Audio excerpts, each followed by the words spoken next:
ही आहे कुठली candle, bullish candle. ही candle कुठे झाली ओपन, ह्या ठिकाणी झाली ओपन.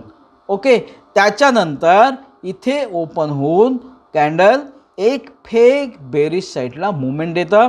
म्हणजे ओपन, लो आणि हाय जो काही मार्केट बुलिश कॅन्डलचा वे असतो तो बुलिश मुवमेंट देतो आणि त्याच्यानंतर मार्केट ह्या ठिकाणी क्लोज होतं.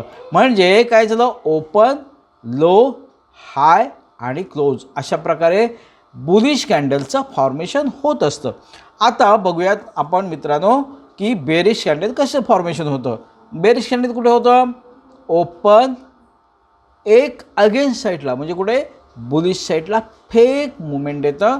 ओपन, हाय आणि ओरिजिनल मुवमेंट कुठली, बेरिशची, लो आणि क्लोज. मित्रांनो अशा प्रकारे असतं कॅन्डलचं फॉर्मेशन कुठली बघा. मग आता ती कसं आहे, प्रत्येक कॅन्डल जी असते ती कमी जास्त असतं. सपोज अशी एक कॅन्डल असेल, तिचा अशा प्रकारे काय असतं, वीक असतो.